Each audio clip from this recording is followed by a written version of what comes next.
l'impact du transport pour un vêtement, c'est moins de 2%. Ça représente moins de 2% de l'impact du vêtement. Donc en fait, aujourd'hui, on se dit je vais pas acheter en Chine parce que c'est loin. C'est pas l'impact le plus gros en fait. Par contre, 40% de l'impact du vêtement va être porté par la source d'énergie qui va alimenter les machines qui vont faire ton t-shirt. Donc en fait, quand tu produis en Chine, donc tu vas utiliser des machines. Les machines, elles sont en Chine majoritairement alimentées par des centrales à charbon. Centrales à charbon aujourd'hui, c'est énormément d'impact comparé au Portugal où du coup le mix énergétique est différent.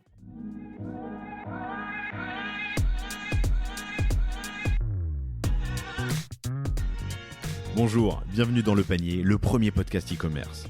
Mes invités cartonnent et me livrent leurs secrets de réussite et les problèmes qu'ils ont rencontrés pour qu'on puisse, ensemble, apprendre à vendre mieux et plus. Mon engagement ici est simple, avoir une conversation sans filtre et sans faux semblants, et à ce que vous repartiez inspiré des succès, mais également des échecs, de mes invités avec les bons outils et les bons réflexes. Je suis Laurent Kretz, cofondateur de Cosa Vostra, agence digitale qui fait des sites incroyables et des strates de communication et d'acquisition sur mesure. On travaille pour des grands groupes comme pour des startups, en France comme à l'international, que ce soit pour lancer un site, refondre un e-commerce, développer un SaaS sur mesure, poser une strate de contenu ou repenser un business model. Contactez-moi sur lepanier@cosavostra.com ou LinkedIn et je me ferai un plaisir de vous répondre. Bonne écoute!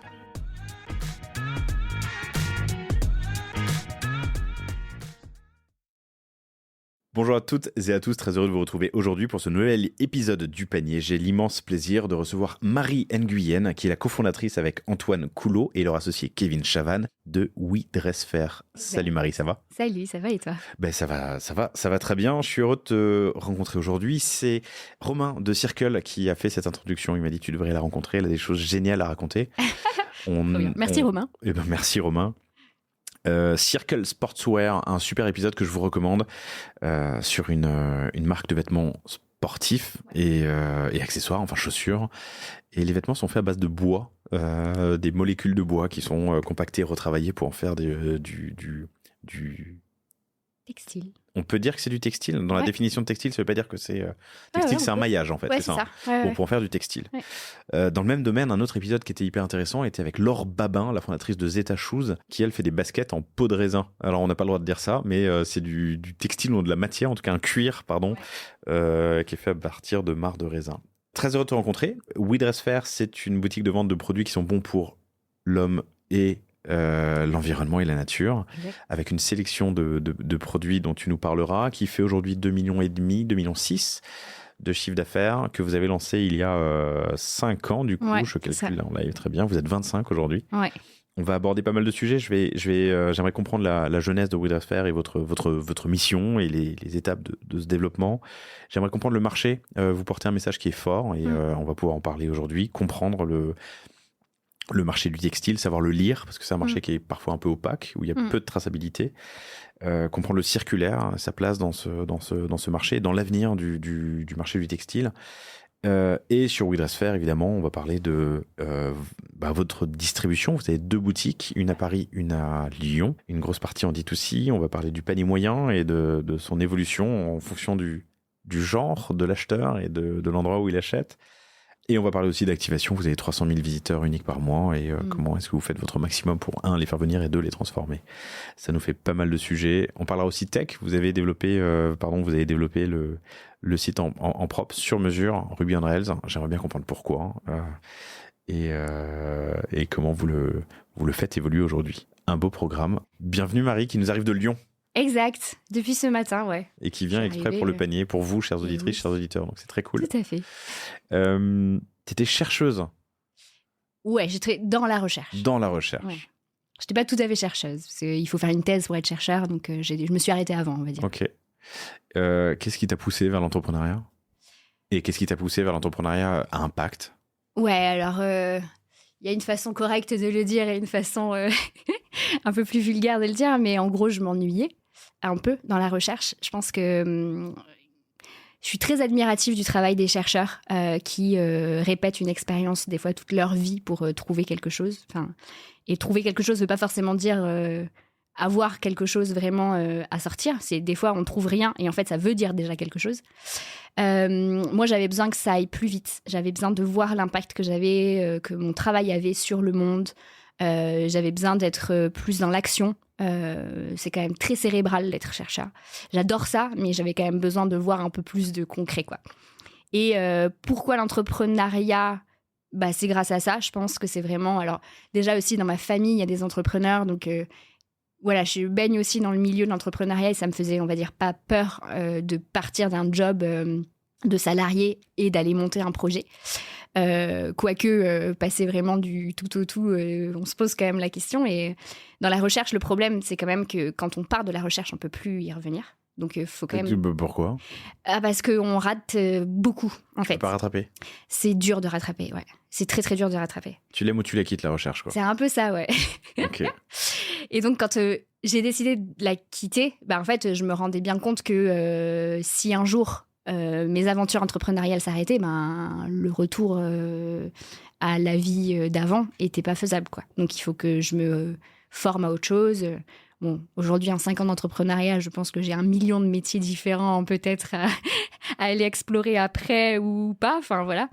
Et après, pourquoi l'entrepreneuriat a impact ? C'est vraiment parce que je pense que je suis partie dans la recherche et pas dans n'importe quel type de recherche. Je suis partie dans la recherche médicale parce que j'avais envie d'avoir cet impact aussi sur les hommes, vraiment, un côté très social aussi. Et en fait, le fait de voir que dans la recherche, il y avait aussi des guerres d'ego, que malheureusement, on n'était pas tourné à 100% sur la cause. C'était vraiment, voilà... aussi des recherches de soi, de se mettre plus en avant que finalement la finalité de la recherche. Ça m'a un peu dégoûté aussi, ça. Et donc, je suis allée chercher ça un peu ailleurs.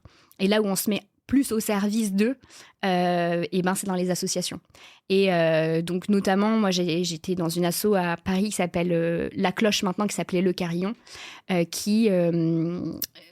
en gros, construit un réseau de commerçants solidaires. Donc, on allait chez les commerçants, on leur demandait est-ce que vous pouvez rendre des services gratuitement à des personnes à la rue.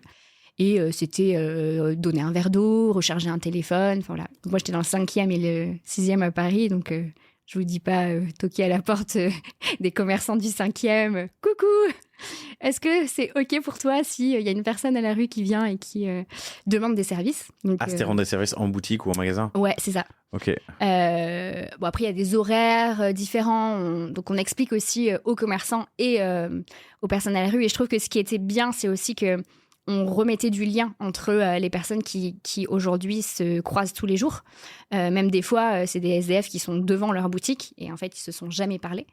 Et du coup, ce réseau-là m'a permis de, rencontrer, du coup, d'être plus au service des personnes, de savoir que vraiment, c'était ça que je voulais faire. Vraiment, je me rappelle encore d'un coup de téléphone à ma mère où je lui dis, mais c'est là où je suis vivante, en fait, parce que vraiment, je me sens faire tous les jours la même expérience dans la recherche. Je me sentais un peu mourir à petit feu.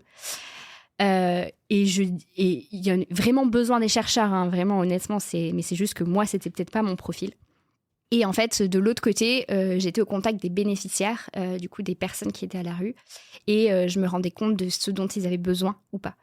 Et donc, c'est là où je suis tombée un petit peu dans le monde du textile, parce que, très naturellement, je crois, toutes les personnes qui ont envie de donner, elles donnent soit de la bouffe, soit des fringues. Et la bouffe, en fait, il y avait déjà plein d'assos qui faisaient ça. Et du coup, je me suis un peu intéressée à c'était quoi leurs besoins en termes de vêtements. Et je me suis rendu compte que tous les vêtements qu'on récupérait dans les assos, donc massivement des t-shirts et des jeans, les personnes qui sont à la rue, elles n'en ont pas besoin. Mais elles ont besoin d'autres choses qu'on ne récupère pas dans les assos, comme des sous-vêtements pour les femmes. Et donc, je me suis moi-même formée pour créer ces vêtements, donc pour créer ces sous-vêtements à partir des t-shirts que je récupérais. Ok, intéressant. En fait, la problématique des sous-vêtements, c'est que aujourd'hui, dans les assos, quand on récupère des sous-vêtements, on va pas les donner, la plupart du temps. Pas toutes les assos et pas tout le temps, hein, mais c'est une question de dignité et d'hygiène. Donc on jette ces vêtements, on jette ces sous-vêtements. Par contre, les femmes qui sont à la rue, elles en ont grandement besoin parce qu'elles ont souvent pas accès à de l'hygiène intime pour leur période de règles. Et donc, très régulièrement, elles ont des culottes qu'elles souillent pendant les périodes de règles et qu'elles jettent. Et donc, elles ont un besoin de roulement, on va dire, en sous-vêtements qui est assez élevé. Et elles n'en trouvent pas, puisque les assos, la seule façon pour les assos d'en distribuer, c'est de faire des campagnes de dons. Et en fait, il n'y en a pas tous les 4 matins non plus. Et on ne va pas, en tant que personne qui a envie de donner dans des assos, on va très rarement acheter des sous-vêtements neufs et donner dans les bornes des sous-vêtements. Enfin, c'est hyper rare. Et donc, moi, je me suis intéressée à c'est quoi un sous-vêtement ? Ok, c'est du jersey. Ok, c'est quoi les t-shirts que je récupère que personne ne veut aujourd'hui ? C'est du jersey. Ok, je peux pas faire un truc avec ça. Et donc, 25 balais, on m'achète ma première machine à coudre. J'apprends à coudre avec des tutos YouTube. Et je vous dis, la galère de coudre des sous-vêtements. Vraiment, commencer la couture par des sous-vêtements, c'est vraiment une galère. Donc, si vous m'écoutez et que vous avez envie de commencer la couture, ne commencez pas par les sous-vêtements. Le but était de les distribuer dans la rue. Il s'avère que, entre-temps, les personnes que j'avais vues à la rue, elles n'étaient plus au même endroit. Les femmes, on les voit moins quand même à la rue, donc c'était beaucoup plus compliqué de les trouver. Bref, me suis retrouvée avec cette idée de, en fait, on a tous d'un côté ces vêtements et cette matière première qu'on n'utilise pas, aujourd'hui qu'on voit comme des produits finis, moches, démodés, qu'on plus personne ne veut et qu'on jette. Et de l'autre côté, un besoin de personnes qui... Donc là, c'était les personnes à la rue, mais en fait, je me suis rendu compte qu'il y avait les petits créateurs, les écoles de couture, les étudiants de mode qui ont besoin, en fait, de petites matières et qui vont acheter des rouleaux énormes parce qu'ils ont besoin, en fait, de ces matières-là. Et en fait, ils vont utiliser 1 mètre sur un rouleau de 5 mètres, 6 mètres, 10 mètres, quoi. Et donc, ils vont gaspiller tout le reste. Et donc, j'ai voulu créer ma première petite idée entrepreneuriale, c'était de rassembler ensemble, donc mettre en lien les vendeurs et les gaspilleurs, on va dire, de textiles d'un côté et ceux qui en avaient besoin de l'autre. Et tu l'as fait en te faisant accompagner dans un programme qui s'appelle Ticket for Change. Ticket for Change à Paris, à Lyon, ouais, Bordeaux. National, c'est national. Ok, ouais. Ticket for Change. Ouais. Tu as porté ce projet et il se trouve que dans ce programme, il y avait une autre personne, Antoine, qui portait un autre projet. Ouais. Qui s'appelle We Dress Fair. Mais avec potentiellement des liens connexes dans la mission. Ouais. Donc, alors, spoil pour vous, chers auditrices, chers auditeurs, mais donc c'est aujourd'hui ton compagnon. Pardon, je n'ai pas vérifié, j'ai pas demandé. Donc ton compagnon, vous avez un enfant. Vous avez 2 enfants en fait. Vous avez We Dress Fair et un enfant. Donc tu fais ce programme, tu rencontres Antoine. Raconte-moi la rencontre et du coup le lancement de We Dress Fair et la genèse de We Dress Fair. Ouais, et ben en fait Antoine portait ce projet-là. Donc on s'est retrouvés un peu tous les deux avec des projets textiles sur ce parcours d'entrepreneur. Et dans ce parcours d'entrepreneur, on nous dit tomber amoureux du problème et pas de la solution que vous développez. Parce qu'en fait, on est souvent très focalisé, je vais faire ça, c'est une plateforme. Et en fait, résoudre un problème, il y a 1000 solutions différentes. Mais en fait, si on tombe amoureux du problème, vraiment, on arrive à définir bien les contours de ce problème. Et donc, on était en gros amoureux du même problème. Donc avant de tomber amoureux l'un de l'autre, on était amoureux du même problème, qui était qu'il y avait il y a toute cette consommation, surproduction, surconsommation dans la mode et tout ce gaspillage au final. Aujourd'hui, comment avec des externalités négatives énormes de pollution sur l'humain, etc. Comment aujourd'hui on design une solution pour résoudre en partie ce problème. On sait qu'on ne résoudra jamais 100% de ce problème, mais voilà. Et donc, amoureux du même problème, moi la solution c'était ok, je vais attaquer à la conséquence, donc j'attaque au gaspillage. Ok, comment on fait pour recirculariser, ça se dit ça ? Admettons. Ouais. Remettre en circulation les chutes qui aujourd'hui l'industrie et lui attaquer ça à la cause. En fait, comment aujourd'hui on peut créer un distributeur de mode plus responsable, plus lent, plus résilient, etc., qui met en avant uniquement des marques de mode qui font les choses bien. Et en fait, c'était un peu cette histoire de la baignoire. Moi, en gros, il y a une baignoire qui se troue en continu. Ben, moi, j'écope et je reprends l'eau à la sortie et je la remets dans la baignoire. Et lui, il coupe le robinet, quoi. Et alors, très justement, il est venu me voir et il m'a dit, Marie, ce serait quand même bien qu'on coupe le robinet ensemble, on aurait beaucoup plus de force. Et puis comme ça, il n'y aurait pas le problème à l'arrivée. Et il s'avère en plus de ça que lui, il a un parcours complètement complémentaire au mien. Moi, je suis plutôt côté scientifique. Lui, il est plutôt côté finance, école de commerce. Et puis en plus, il a fait une école de code, donc il avait une première version tech de WeDressFair. Et donc on se dit, ok, faisons ça, mettons-nous ensemble sur le projet, en plus de tomber amoureux. Enfin voilà, il y a eu tout en même temps. Voilà. Ce que l'école de code, c'est Le Wagon, qui est une très bonne école de code. Très bonne école, avec des antennes dans de nombreuses villes en France. Et dans le monde. Et dans le monde, c'est vrai. Et que Antoine a fait dans le cadre de quoi, de curiosité, reconversion Reconversion, ouais. Reconversion, lui, okay. Il n'avait pas encore l'idée de WeDressFair. Il l'a fait parce que donc il sort de KPMG, lui c'était un auditeur financier et il a fait du conseil aux entrepreneurs aussi. Et en fait, il s'est dit, je suis très fort. Alors, je répète ces mots là. Il dit, je suis très fort en tableau Excel, mais c'est le seul truc que je sais faire, quoi. Et donc, si je veux créer une boîte, si je veux créer un projet, il faut que j'ai d'autres compétences. Et la baseline du wagon, c'est donner des compétences tech aux esprits créatifs. Et donc Antoine, il s'est dit, ok, en fait, ça va me donner une compétence supplémentaire qui, en plus de ça, est quasiment incontournable aujourd'hui. Et donc, il a fait cette école de code. Et en fait, à la fin du wagon, on présente un projet. Et en fait, c'est le projet qu'il a présenté, c'est WeDressFair. Donc, c'est la première fois qu'il a commencé à parler de WeDressFair. C'est quoi WeDressFair ? WeDressFair, c'est une boutique de mode, donc que ce soit en ligne ou en physique, une boutique de mode qui vend uniquement des marques de mode engagées, qui sont bonnes pour les hommes et la planète. Et vous avez créé ça, du coup, le lancement officiel, c'est en mai 2018, le lancement commercial, à la sortie de Ticket for Change, pardon.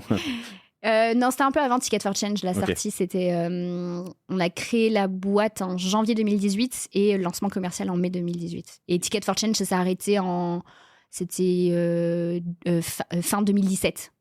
WeDressFair, j'ai pas donné l'adresse, ou je me souviens pas l'avoir donné en tout cas, c'est WEDRE2SFAIR, comme WeDressFair, on s'habille correctement, bien, intelligemment, juste. .fr, WeDressFair.fr. Votre mission ? Ah, c'est une bonne question ça, parce qu'elle a changé souvent.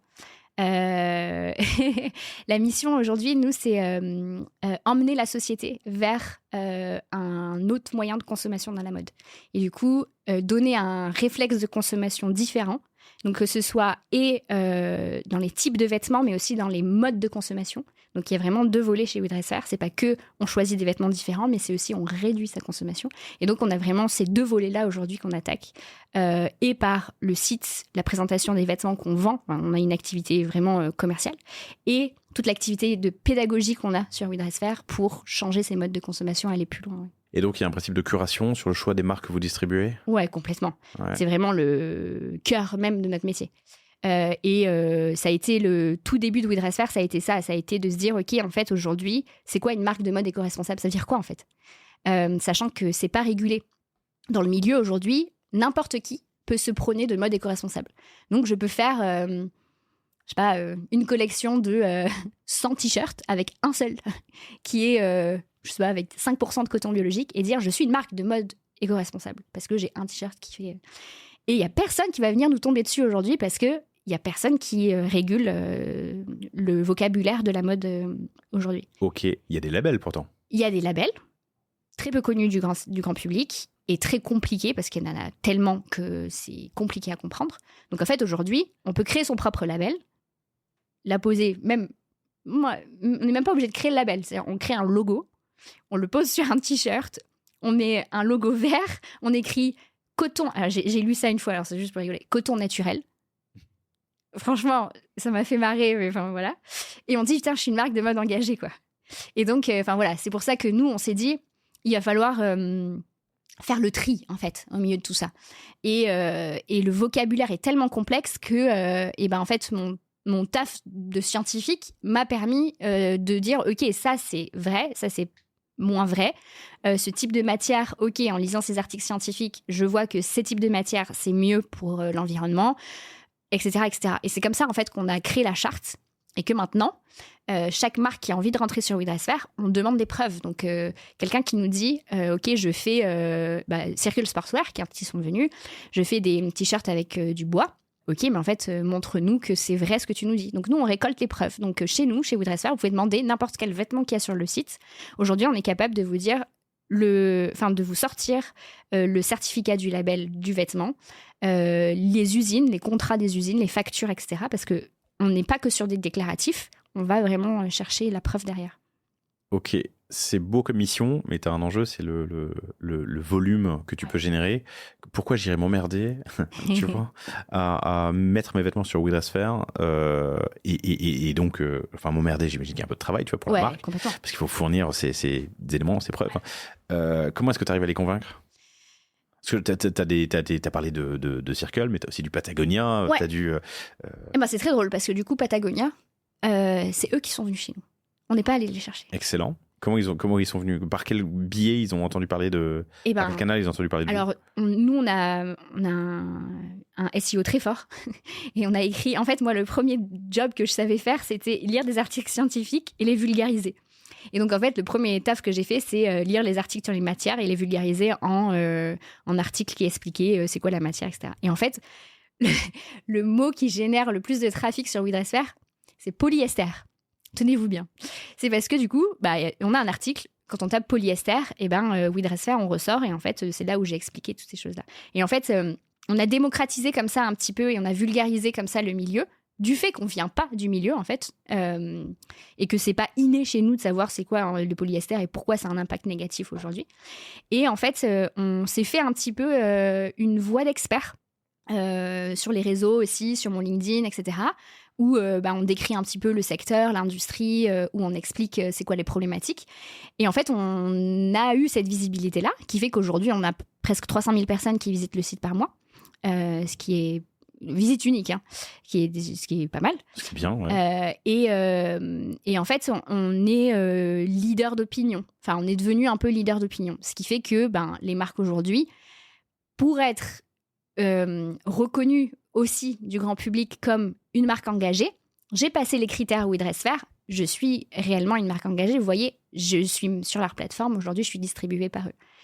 En plus du fait que on est une marketplace complémentaire pour eux, spécialisée, avec une cible super spécifique et complètement vraiment dans leur canal, dans leur marché, ce qui fait que ils ont tout à gagner en fait d'être sur WeDressFair aujourd'hui. Donc, tu as un peu passé le Rubicon. Tu es devenu toi-même le label, c'est ça ? Exact. À force de bon SEO et surtout d'une démarche et d'une méthode pour aller bien qualifier les marques que tu distribues. Ouais. Combien de marques aujourd'hui ? Alors, on en avait 150. On a changé de modèle un petit peu là, ces dernières semaines. On a réduit la marketplace drastiquement. Donc ça, on en reparlera, c'est dû au contexte actuel. Là, on doit être entre, je crois, 80, quelque chose comme ça. 150, tu m'as dit. Ouais. Donc presque de moitié. Ouais. Ok. On peut en parler parce qu'avant de rentrer dans le détail opérationnel, j'aimerais parler un peu de comprendre le marché et puis tout ce qui permet à un consommateur d'être plus averti sur ces sujets. Ouais. Un marché qui est compliqué en ce moment. Très. Dans le textile en particulier, et à quoi c'est dû ? Ouais, le textile en général, il va pas bien. Enfin là, le textile français. Alors c'est vraiment. Le marché, il est vraiment ce qu'on appelle un sablier. Il y a le luxe qui s'en sort, mais le luxe s'en sort n'importe. Enfin, vraiment, j'ai du mal des fois à comprendre. Enfin, il me faudrait des cours d'économie sur le luxe, mais même dans les périodes de guerre, d'inflation énorme, le luxe s'en sort tout le temps. Et la fast fashion, donc tout ce qui est très peu cher, le discount, etc. Tout ce qui est au milieu, ça se resserre. Donc c'est vraiment un marché en sablier en ce moment. Et donc c'est pour ça qu'on voit tomber des Camaïeux, des Naf-Naf, en ce moment Minelli, tous ceux du Gap sont en train de tomber parce que... Gap aussi ? Il me semble que Gap, ils étaient... Okay. Du coup, nous on fait quand même partie de ce milieu-là qui est complexe. Après, on est sur un marché encore niche qui est différent sur la mode éco-responsable. Aujourd'hui, on considère le marché, il est à peu près de 8 milliards. Il est en croissance. Donc, c'est le seul, dans ce ventre mou là, du milieu, c'est la seule catégorie, on va dire, qui continue de croître. Que tu nommes la mode éco-responsable. La mode éco-responsable, ouais. Ok. Ouais. Donc, les consommateurs aujourd'hui arrêtent de consommer, sauf de la seconde main et des marques engagées. Donc, on reste sur ce marché-là, mais qui reste encore hyper confidentiel. Il faut que ce soit un marché qui grandisse aussi, quoi. Pourquoi il s'écroule ? Le marché total du textile. Ouais, et puis ce gros ventre mou, là. Je pense qu'il y a plusieurs choses. Dans ce ventre mou, là, c'est horrible comme mot. Bref. Il y a eu un manque de digitalisation des marques. Donc, il y a certaines marques qui ont manqué le pas, en fait, qui sont restées très retail pur, qui ont manqué leur transformation digitale. Il y a la qualité des vêtements. Quand on achète de la fast fashion, la fast fashion, je ne sais pas si tout le monde est assez au courant de ce que c'est. C'est les vêtements qui sont... je peux citer des marques, je pense, H&M, Zara. Zara, ça l'est presque un peu moins maintenant, mais H&M, Zara, Primark, Shein, voilà, tous ces modèles qui produisent rapidement à bas coût. Quand on achète chez ces marques-là, on sait qu'on achète de la merde. Enfin, en qualité, on sait qu'on va pas être sur des trucs exceptionnels. Quand on achète un peu plus cher, on se dit que c'est quand même des qualités supérieures, ce qui est pas forcément vrai aujourd'hui. Donc en fait, il y a aussi, deuxième chose, ils ont raté le tournant de la qualité, alors que les consommateurs aujourd'hui demandent des vêtements plus durables. Troisième chose, c'est des marques qui parlent peu d'éco-responsabilité aujourd'hui. Et on sait que les consommateurs, et de traçabilité, de transparence, on sait que les consommateurs ont envie du retour de ces produits-là. Et donc, c'est des marques qui en parlaient très peu. Camaïeu, j'ai rarement vu des produits qui étaient bien faits, dans des bonnes conditions, dont on parlait de ça. Enfin, voilà. Et donc, je pense que ça peut se résumer, je pense, sur ces trois. Je pense qu'il y en a plein d'autres. Oui, mais non, mais j'entends ton point. Là, c'est les trois qui me viennent. C'est marrant parce que, alors on en parle souvent, j'en ai parlé en tout cas avec plusieurs invités sur le panier, mais cette dichotomie entre les considérations importantes qu'on peut avoir pour l'environnement, la planète, et en même temps Shein et Temu qui explosent. Ouais. Enfin, Shein, pardon, qui explose. Ouais. Temu aussi, ouais. Et sur des populations qui sont souvent les mêmes. Le même acheteur est capable de dire qu'il faut consommer mieux et qui n'achète que du recyclé, mais qui fait un gros panier le soir sur Shein. Comment est-ce que je fais, moi, consommateur, pour comprendre qu'un produit est éco-responsable s'il n'y a pas de logo ? Prix, provenance, usine, tu vois, quels sont, moi, mes indicateurs ? Comment est-ce que je peux être plus informé ? Alors, la première qui est facile à repérer, quand même, c'est le prix. Alors, ça ne veut pas dire qu'un prix élevé, donc, un prix bas, veut forcément dire que c'est mal fait. Enfin, ça, on peut pas... un prix très bas. Il y a des prix seuil, on va dire, un t-shirt aujourd'hui en coton. Donc, si on veut du coton biologique, en plus, et des bonnes conditions, en dessous de 20 €, ça me paraît compliqué à faire. Du coton naturel, en plus. Hein. Ouais, du coton naturel biologique. Par contre, le fait d'avoir un prix élevé veut pas dire que c'est une bonne qualité. Ça fait un peu une courbe qui stagne à un moment. C'est pas plus j'augmente le prix, plus la qualité elle augmente. Il y a un moment, en fait... c'est impossible de faire un t-shirt de qualité à moins de 20 €. Ouais. En respectant certains principes. C'est ce que tu dis. Hein. Ouais, mais après... C'est pas parce qu'il coûte 200 qu'il sera mieux que celui qui coûte 40. Mais en dessous de 20, il y a une indication. Ok, 20 balles pour un t-shirt, un jean. Un jean, je dirais, en dessous de 80, c'est dur, ouais. De faire quelque chose de correct, de bien. Ok. Ouais. Mais donc le prix peut être un premier indicateur. Ouais. Le lieu de production. Est-ce que tu vois un t-shirt qui est fait au Portugal, c'est mieux qu'un t-shirt qui est fait en Chine, par défaut? En qualité ou Bangladesh, ou enfin tu as loin. Ouais, en qualité pas forcément. Non, mais en impact. En impact, oui. Okay. En fait, en impact forcément. Et là, je parle même pas du transport, parce que souvent on parle du transport dans la mode. L'impact du transport pour un vêtement, c'est moins de 2%. Ça représente moins de 2% de l'impact du vêtement. Donc en fait, aujourd'hui, on se dit je vais pas acheter en Chine parce que c'est loin. C'est pas l'impact le plus gros en fait. C'est pas parce que c'est en Chine et le transport va représenter que 2% en fait de l'impact carbone de ton vêtement. Par contre, 40% de l'impact du vêtement va être porté par l'énergie, la source d'énergie qui va alimenter les machines qui vont faire ton t-shirt. Donc en fait, quand tu produis en Chine, donc tu files, tu tisses, tu confectionnes en Chine, donc tu vas utiliser des machines. Les machines, elles sont en Chine majoritairement alimentées par des centrales à charbon. Les centrales à charbon aujourd'hui, c'est énormément d'impact comparé au Portugal où du coup le mix énergétique est différent. Et donc en fait, c'est surtout ça qui est intéressant de regarder. Et en France, notamment, on a une énergie quand même assez décarbonée. Et donc produire en France, alors intuitivement on se dit en fait c'est parce qu'on consomme sur place et du coup en fait il n'y a pas le transport. C'est pas que ça, c'est surtout parce qu'en fait on a une énergie décarbonée en France, donc l'impact carbone du vêtement est moindre en France. Après, dans l'industrie textile, et là c'est vraiment, j'essaye d'aller plus loin que le carbone, on parle très souvent du carbone, mais un des gros impacts de la mode, c'est l'eau. L'eau et tous les intrants chimiques à cause de la mode, arrivent dans les rivières, polluent énormément les eaux. Il n'y a pas que ça, il y a le lavage aussi, des matières synthétiques qui font des microparticules. Aujourd'hui, on en trouve partout, je crois, dans n'importe quelle eau aujourd'hui, dans la bière même, je crois, on a retrouvé des microparticules de lavage, enfin de vêtements qu'on avait lavés. Et donc, il faut regarder plus globalement aussi. Il n'y a pas que l'impact carbone aujourd'hui, il y a aussi du coup l'impact de l'eau. Et faire du coton biologique aujourd'hui, ça n'existe pas en Europe. Faire du coton biologique, du coup, dans les pays, notamment en Inde, il y en a, c'est facile de le produire là-bas. On n'a pas besoin de rajouter d'eau là-bas. Donc du coup, voilà. Faut aussi, il y a des balances qui sont quand même assez compliquées. Il faut faire la part des choses. T'as dit faire du coton biologique, c'est pas possible en Europe? En Europe, ouais. En France. Enfin, on peut pas faire pourquoi c'est coton, la plante du coton, je crois qu'il faut pas qu'elle descende en dessous de 15 degrés. Donc en fait, tu peux pas produire dans des pays qui descendent, qui ont un hiver, quoi. C'est ça, un hiver. Il n'y a pas de maximum? Et je crois qu'il n'y a pas de maximum. Eh ben, on est bien pour les années à venir alors.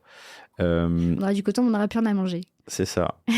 2% seulement. Donc en fait, si on avait de l'énergie renouvelable en Chine, produit en Chine ou en Europe ou en France, n'aurait assez peu d'impact sur l'impact carbone, enfin l'impact... Ok, intéressant. Donc lieu de production, positionnement prix, les conditions... Encore faut-il que ce soit des bonnes conditions de travail en Chine. Oui, voilà, tout à fait. Mais justement, comment est-ce que moi je peux le savoir en tant que consommateur? Très compliqué. Donc là, il faut du WeTransfer ou des labels, c'est ça? Ouais, il faut... Alors, il y a quand même des choses qu'on comprend assez naturellement. Le droit du travail aujourd'hui, où est-ce qu'il est respecté? Et du coup, on peut prendre... Enfin, voilà, c'est un peu... c'est bête et méchant, mais voilà, ça marche comme ça. Et nous, chez WeTransfer, on travaille... Enfin, on se focalise sur le ranking des pays en fonction du risque du respect du droit du travail. Et donc, il y a des pays qui sont classés de 1 à 5. Les pays entre... La France est 2, donc classé 2. En dessous de 2, on respecte le droit du travail. Enfin, on considère qu'on respecte le droit du travail. Au-dessus de 2, c'est des pays qui sont à risque de non-respect du droit du travail. Et donc, c'est sur ces pays-là que nous, aujourd'hui, en tant que WeTransfer, on demande des labels très forts. Tous les pays qui sont France et en dessous, qui ont des meilleures conditions de travail que la France, on considère que l'URSSAF fait bien son taf aujourd'hui en France. Je ne sais pas si... On peut toujours faire mieux, mais on considère aujourd'hui que on a quand même un pays qui respecte... On a un pays qui tourne, oui. Voilà, bien les droits du travail. Il peut tourner mieux parfois, mais il tourne. Voilà. Et donc, du coup, là, on demande de la traçabilité plus que un vrai audit sur place où les auditeurs sont allés vérifier les conditions, etc. Mais donc... Alors, je suis étonné qu'il n'y ait pas de... Alors, j'ai reçu, il y a quelques mois, Clear Fashion, qui œuvre aussi sur le plus de transparence et de lisibilité sur le marché du textile. Il y a une initiative, il n'y a pas d'initiative commune, globale, il n'y a pas d'initiative même institutionnelle Pour plus de transparence? Ouais, ce que je veux dire, c'est que toi, tout le boulot que tu fais là, il y a certainement d'autres qui le font aussi. Ouais. Est-ce qu'il n'y a pas une mise en commun, peut-être des efforts qui pourraient être imaginés? Là, il y a dernièrement l'étiquetage environnemental qui va arriver. Ok. Donc, ce qu'on a fait avec le Nutri-Score pour la food, c'est en train d'arriver pour les produits de mode, donc ce qu'on appelle l'étiquetage environnemental. On n'est pas tout à fait d'accord avec ce qui est en train de... On va dire les balances des critères qu'il y a dans cet affichage environnemental. Mais en tout cas, ça commence à être des initiatives comme ça qu'il faut complètement encourager. Et pourquoi on n'est pas d'accord, c'est que un critère de durabilité aujourd'hui met les notes très élevées. Donc, on peut être A aujourd'hui parce qu'on a un vêtement très durable, ce qui est très bien aujourd'hui. Donc, je dis pas que c'est pas bien. Par contre, aujourd'hui, la matière qui est la plus durable, c'est le polyester. Donc, en fait, ça veut dire que les vêtements en polyester, qui sont généralement des vêtements produits à bas coût dans des pays qui respectent pas les droits humains, vont être ceux qui seront notés le mieux. Et donc, malheureusement, ça reflète pas du tout la réalité. C'est un non-sens, ouais. Okay. Et donc, il y a tout un travail avec les acteurs du milieu sur comment, en fait, on retravaille cet affichage environnemental pour que ça reflète la réalité. Ouais. Je reviens sur les conditions et l'origine. Un t-shirt en coton naturel. Un t-shirt en coton, il est fait à un seul endroit, j'imagine, mais quand tu fais une veste Patagonia, il peut y avoir 12 usines et 3 pays qui sont... on arrive à remonter, on est capable de lire cela? Alors Patagonia, oui. C'est des bons élèves du secteur. Toutes les marques, non. Pas du tout. Et c'est pour ça que il y a un problème aujourd'hui du consommateur, de compréhension du consommateur, parce qu'en fait, il n'y a pas cette transparence-là. S'il y avait cette transparence, ça serait beaucoup plus simple aujourd'hui. Et on va dire, aujourd'hui, quand on va sur les marchés, en fait, c'est limite si c'est pas déjà écrit sur les produits et la provenance. Mais quand on me demande, on sait d'où ça vient. Aujourd'hui, je vais pas citer quelle marque, mais j'ai écrit des avis sur des marques.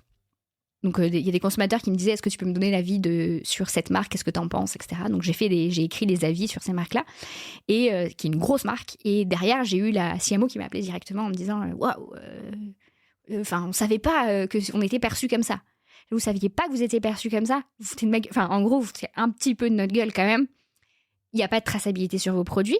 Donc, vous vendez les t-shirts 125 €, on ne sait pas d'où ils viennent. On ne sait pas dans quelles conditions, on n'a pas la composition du vêtement. Donc en fait, on n'avait même pas, alors que ça, pour le coup, aujourd'hui, c'est quand même assez démocratisé d'avoir la composition des vêtements. Et je crois que pour les douanes, on est quand même obligé d'avoir la compo. Eux, ils se dissociaient complètement de le mettre sur leur site internet. Donc en fait, les gens achetaient, je lui ai dit, les gens chez vous, ils achètent sans savoir ce qu'ils achètent. Ils savent pas d'où ça vient, comment ça a été fait. Ils achètent juste parce qu'ils aiment le produit et voilà, et basta. Donc en fait, ils achètent la marque, mais ils achètent pas du tout les méthodes de production qu'il y a derrière, quoi. Je comprends. Dans ce marché qui évolue, il y a beaucoup de marques qui font beaucoup d'efforts et c'est tant mieux. Il y a un sujet qu'on voit revenir de plus en plus souvent, En fait, non, c'est un sujet de fond et qui est bien présent, c'est la circularité. Ouais. Tu en as parlé un peu tout à l'heure en intro et dans ton expérience précédente. Associative. Je lisais sur un de tes posts que 50% des vêtements que vous déposez en borne de collecte termineront dans une décharge à ciel ouvert dans un pays africain. Ouais. C'est horrible. Hein. Oui, bon, non, on s'en fout, c'est pas chez nous. On a les poubelles délocalisées. Ouais, c'est ça. Quelle place de la circularité dans ces marques éco-responsables et quel impact pour le consommateur? On en est où aujourd'hui? Ouais. Mais il y a deux choses. C'est des marques qui vont être beaucoup sur un discours de réduction. Donc déjà, de base, qui vont dire vous n'avez pas besoin de consommer autant de vêtements. Donc en fait, je crois que tu avais reçu YAD, c'est les collants, tout à fait. qui parlait d'obsolescence programmée sur les collants. C'est exactement la même chose. Aujourd'hui, les marques elles-mêmes prônent le fait de ne pas racheter. Donc il y a une question de réduction. Donc déjà, quand on réduit, on va moins avoir besoin de donner ou de jeter, et on va mettre tout notre placard. Aujourd'hui, il y a moins de 30% de son placard qu'on porte, 70% de son placard, et faites vraiment le travail l'exercice à la maison. Ouais. C'est hyper intéressant. Faites des piles. Moi, je fais des piles de vêtements que je mets tous les jours, quasiment, que très régulièrement.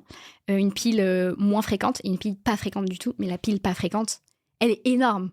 Alors que la pile, je mets tous les jours, assez fréquemment, et en fait ça représente effectivement moins de 30% du vestiaire.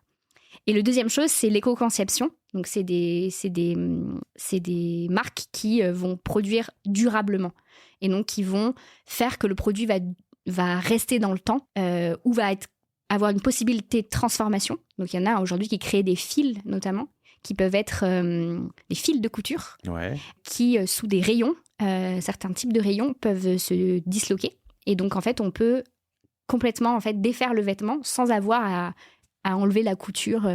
C'est incroyable ça. C'est incroyable. C'est un type de tissu. Type de couture. Ou c'est un type de couture. Ouais. Donc ça peut être un fil de coton, mais une couture spécifique qui, avec un rayon. Ouais, c'est ça. Donc c'est un fil. Donc c'est une fibre particulière qu'ils ont créée, qu'ils ont inventée. C'est bien une fibre, c'est bien un matériau nouveau. C'est ça. Ok. Donc pour les coutures. Et en fait, quand on les met sous je crois que c'est un rayon ou une température, je sais plus, ils se disloquent. Et donc, on peut retrouver en fait le patron original. Exact. La matière première. Et donc, on peut en faire autre chose, quoi.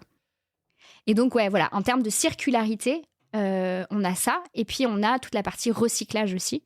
Donc, des marques qui, sans prôner le recyclage à tout va, parce que c'est pas une solution, le recyclage. C'est on va dire, c'est un moindre mal, mais si on recyclait tout ce qu'on produisait, ça réduirait pas forcément le problème. Il faut vraiment réduire drastiquement au départ, quoi. Donc il y a aussi beaucoup de marques aujourd'hui qui produisent avec des matières recyclées, qui investissent beaucoup, notamment Patagonia, sur les chaînes de traçabilité des matières recyclées. Il y y a tout un panel de marques comme ça qui sont très engagées là-dedans. Et qui ne programment plus l'obsolescence, surtout. Exact. Ouais, ok. Grand tour d'horizon du marché de l'éco-responsabilité, je trouve ça hyper intéressant. Je reviens à Woodasphère.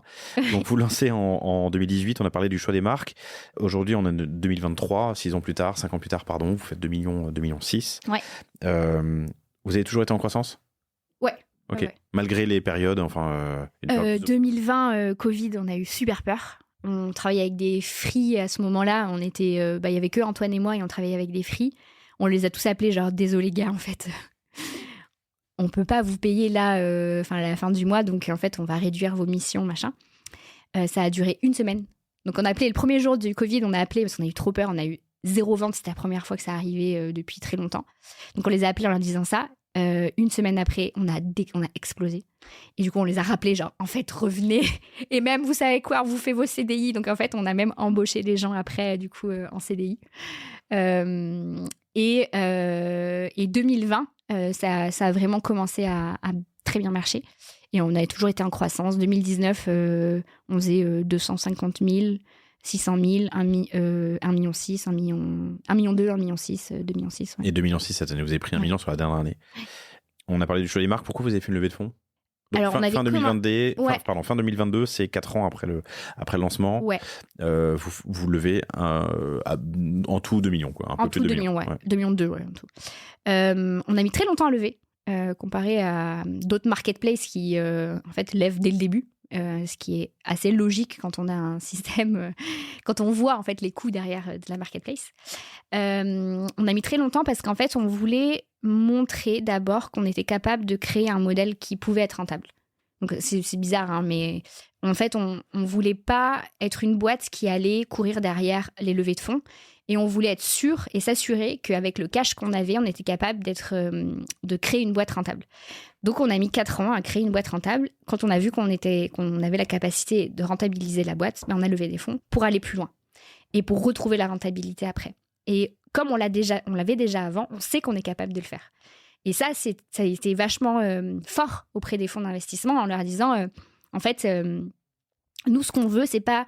On sait que sur ce secteur-là, et avec le message qu'on a, on veut pas de la surcroissance. Donc, on veut pas courir après les levées de fonds. On veut aujourd'hui, on lève des fonds parce qu'en fait, on veut accélérer, parce qu'il y a un problème, parce qu'il y a une urgence, parce qu'il faut aller plus vite, parce que il y a du greenwashing de ouf, et qu'aujourd'hui, il faut qu'on ait les capacités d'être plus fort en pédagogie, d'être plus fort, d'avoir une voix plus élevée. Mais par contre... on veut pas être on veut pas créer une boîte qui va nous dépasser et qui va prôner de la surconsommation à un moment. Voilà. Donc du coup, on sait qu'il y a un peu une croissance finie pour Woodasphère, on va dire entre guillemets. En tout cas, contrôler, peut-être contrôler, pas fini, voilà. Mais tu pousses pas à la surconsommation. Mais voilà. Mais il faudrait acheter quand même un moment. Quoi. Mais ouais, voilà. Mais en tout cas, il faut toucher plus de monde. Ouais. C'est faut pas acheter 6 vestes. On n'est pas en train de dire aux gens achetez chez nous 20 produits tous les ans. Voilà. C'est par contre aller éduquer plus de monde et faire grossir le mouvement. Ça fait partie de l'émission de Woodasphère. Vous avez ouvert 2 boutiques ? Ouais. C'est pas des éphémères, hein, c'est des boutiques en propre. Des boutiques en propre, voilà. À Lyon et à Paris. Raconte-moi pourquoi. Alors la première, la boutique de Lyon, c'est vraiment parce qu'il y a des bureaux au-dessus. Et on s'est dit, oh tiens, il y a des bureaux au-dessus d'une boutique, on avait besoin de bureaux. On s'est dit, autant ouvrir la boutique en même temps parce qu'on avait du stock. Donc c'était vraiment une opportunité. Et en fait, on s'est rendu compte qu'on apprenait de ouf des clients qui venaient en boutique. En fait, sur le web, on a beau faire des enquêtes, parler, appeler les clients, etc. C'est tellement pas la même... proximité qu'on a avec un client qui va venir en boutique, qui va essayer, qui va être avec toi, qui va te parler de sa vie, t'as pas besoin de le mettre dans une condition particulière, il va vraiment te raconter pourquoi il est là aujourd'hui, quoi. Et en fait, on s'est rendu compte qu'on touchait des cibles un peu différentes aussi, que il y avait aussi des personnes qui... c'est des boutiques qui sont des boutiques de quartier, en fait. À Lyon, on est dans le premier, en bas des pentes de la Croix-Rousse, c'est une famille, quoi. À Paris, on est dans le 10e. C'est vraiment des gens qui vivent dans leur quartier et qui consomment dans leur quartier aussi. Et donc, c'est des personnes aussi qu'on touche et qu'on n'aurait pas touché autrement parce que c'est des personnes qui n'étaient pas forcément en demande de ce type de commerce et qui, pour le coup, se retrouvent là. chez WeDressFair, on leur explique la démarche et bien souvent, quand ils sont convaincus de la démarche, en fait, continuent à consommer chez nous et nous font grandir et grossir la base client. Ouais. 28 rue Beaurepaire. Exact. Dans le 10e à Paris. Et à Lyon? À Lyon, c'est 4 rue des Capucins. C'est très bien parce que si vous allez voir WeDressFair à Paris, vous pourrez juste après passer chez Gaïa, incroyable marque de vélo, ouais. Que j'ai reçu il y a quelques semaines. Super épisode que je vous recommande et qui se trouve quai de Valmy, 100 mètres plus loin. Ah ouais. Trop bien. Beau quartier, très beau quartier. Ouais, là je pense que t'es dans ton cœur de cible. Hein. Ouais. Et on l'a trouvé en 2 jours. Raconte-moi comment t'as fait. On a fait... Alors déjà, on s'est... je pense que la décision, elle s'est prise en 2 jours d'ouvrir la boutique à Paris. En fait, on s'est... Vous l'avez fait quand ? On a commencé à chercher en novembre. On l'a trouvé... On parlait de... Non, juste après avoir clos ta levée de fonds, c'est ça ? Ouais, c'est ça. Ok. Et en fait, dans la levée de fonds, le but, c'était d'aller plus loin sur l'acquisition, d'avoir plus de clients, etc. Et les coûts d'acquisition ont explosé. C'était compliqué d'aller plus loin là-dessus. Et en fait, une réunion avec nos investisseurs... On s'est dit, Banco, faut qu'on soit aussi à Paris. La boutique à Lyon marche très bien. Faut qu'on soit à Paris. Et ça s'est pris en vraiment, je pense, 4 heures. On a dit, OK, on met 500 000 sur la table et en fait, on va aller chercher cette boutique. Et Antoine a fait une journée, je crois. Mais c'est indécent, je crois. Une journée et demie de visite et il a trouvé la boutique. Et il a dit, OK, franchement, elle a trop de cachets, elle est au bon endroit, on la prend. Et on a fait 4 mois de travaux et on l'a ouvert en juin 2023. Ouais. 500 000 ? Pourquoi 500 000 ? C'était l'enveloppe qu'on s'était mis sur les travaux, le pas de porte souvent tu dois payer à Paris, qui est quand même assez conséquent, et le stock que tu vas mettre dans ta boutique. Donc le stock de base, quoi. Quelle proportion de ces 3 centres de coûts ? Le stock, on a 120, je crois, dans la boutique. On a fait 250 000 euros de travaux. Ok. Ouais, c'est une bonne investissement. Et par contre, pas de porte, on a mis 50, quoi. Donc en fait, on a fait moins en budget que ce qu'on avait budget. On a réussi à avoir moins. Et comment il s'est fait accompagner pour aller chercher cette boutique ? Alors, c'était très... Enfin, en fait, nous, quand on est revendeur de vêtements, on va voir les agents de marque. Et les agents de marque sont des gens qui connaissent aussi extrêmement bien l'immobilier commercial. De leur zone, ouais. Et de leur zone, ouais. Et surtout des zones, des marques qu'ils ont envie d'implanter. Et sauf que c'est que des marques qui nous ressemblent. Et donc, ils connaissent très, très bien le 10e. Et il y a un agent qui nous a dit, franchement, nous, on a vu cette boutique. Si vous la prenez pas, on la prend. Nudie Jeans. Eux, au final, Nudie Jeans, ils ont du mal à se positionner en France. Donc, pour l'instant, ils ont toujours pas de boutique. Et en fait, du coup, nous, on l'a pris. Il s'avère que c'est un très bel emplacement, une très belle boutique, allez la voir. Elle a beaucoup de cachets. 28 rue Beaurepaire à Paris. Vous avez ouvert du coup 4 mois de travaux, ça fait au printemps ? Ouais, c'est ça, juin. On a ouvert en juin, ouais. Vous avez fixé un objectif pour cette première année de CA ? Ouais, on a 600 000 euros de CA. On pense que... En objectif ou ouais, en réel ? Objectif. Okay. Ouais. On pense qu'elle peut aller bien plus loin. On sait que quelques rues à côté, une marque qui nous ressemble faire un peu plus d'1 million sur une boutique comme ça. Donc, ok, quelle surface ? 160 mètres carrés. Donc 4 000 euros du mètre carré en CA objectif, ouais, même c'est ça ? On peut aller plus loin, ouais. Ok, compris. Intéressant, il y aura d'autres boutiques ? Potentiellement, ouais. Qu'est-ce que ça vous apporte par rapport au e-com ? Est-ce que tu vois une corrélation, Alors, oui et non. Enfin, c'est un peu compliqué. On voit que c'est pas forcément la même typologie de client qui vient. Ce que je disais, c'était vraiment il y a aussi des clients de quartier, beaucoup, et qui reviennent. Donc, en fait, les clients les plus fidèles, souvent, c'est les habitants du quartier. Et les relais web ont été difficiles, notamment du fait qu'on a un site from scratch. En fait, ça demande beaucoup de dev de pouvoir amener des produits à la boutique, faire du click and collect, etc. Et en fait, comme on a une marketplace, en fait, tous les produits ne sont pas disponibles en boutique. Et donc, c'est très compliqué pour le parcours client de leur expliquer pourquoi, dans leur panier, ils ont 2 vêtements. Il y en a un, ils peuvent le retrouver à la boutique et l'autre, non. Et l'autre, il va lui arriver en colis parce qu'en fait, ça vient de chez la marque, etc. Donc, en fait, le fait d'avoir une marketplace, mais d'avoir des boutiques, c'est quand même compliqué parce que ceux qui ne connaissent pas le milieu e-commerce, en fait, ils ont du mal à comprendre. Et donc, on a tout essayé en parcours client, machin. Et en fait, c'était trop compliqué. Donc, on s'est dit, OK, les stocks boutiques, c'est les stocks boutiques. Les stocks sites, c'est les stocks sites. Et basta, on fait plus de lien entre les deux. Et donc, c'est pour ça qu'on a eu Là, on recommence à remettre du lien entre les deux. Mais à un moment, on avait vraiment tout coupé. C'était presque les boutiques sont indépendantes et le site est indépendant, quoi. Ok. En termes de visite sur le site et de notoriété, le jour où tu poses ton enseigne sur ton logo sur ta boutique, tu vois pas de... Si, bah du coup, à Lyon pas, parce qu'on n'était pas connus, donc pas du tout. À Paris, c'était très très drôle parce qu'on n'avait pas annoncé qu'on allait faire implanter une boutique à Paris. Et on recevait sur Insta très régulièrement tous les jours. On avait l'entreprise qui bossait pour nous a mis l'enseigne trop tôt. Donc nous, on voulait que l'enseigne soit mise en dernier parce que pour annoncer un peu la venue. Ils l'ont mise trop tôt. Et du coup, on recevait des messages Insta genre « Non, vous êtes à Paris, mais j'ai raté quelque chose ». Enfin, c'était trop drôle. Et du coup, en fait, on a vu et un pic de fréquentation dans la boutique et un pic de fréquentation sur le site à ce moment-là, ouais. Est-ce que tu vois un panier moyen qui est différent entre la boutique et le site ? Oui. En boutique, tu as un panier moyen plus faible que sur le site. Sur le site, en fait, on met beaucoup plus d'articles. Donc après, il y a plusieurs explications, mais je pense que une des premières chez nous, c'est que nos clients sont des clients quand même assez conscients de l'impact du transport des derniers kilomètres et mettent plus de vêtements dans leur colis pour en recevoir un seul et pas acheter deux. Donc s'ils hésitent donc ils achètent un jean et en fait, ils ont vu cette veste, ils hésitent à la prendre, ils se disent je la prendrai plus tard. Mais en fait, chez nous, ils ont tendance à dire ok, en fait non, je le mets dans le même colis parce que il y aura que un seul transport. Donc je pense que ça doit être dû à ça. Et en boutique, parce qu'il y a du passage plus fréquent.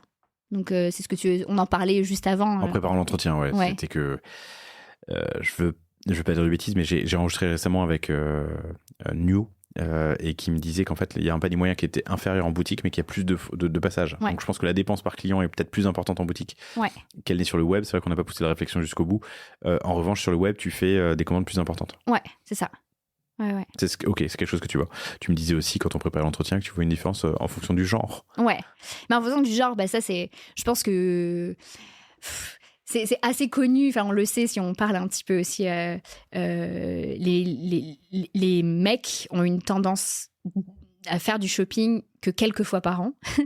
Alors je dis pas, et j'aime pas faire des généralités, donc pas tous, et tout le monde n'a pas ce même profil-là, mais en général viennent en boutique une fois par saison, donc une fois en été, une fois en hiver, et ont des paniers moyens énormes, alors qu'une femme aura tendance à venir plus de fois. À la boutique et d'acheter une pièce, puis après une autre pièce, puis une autre pièce. Donc en fait, les paniers moyens des femmes sont plus faibles que les paniers moyens des hommes.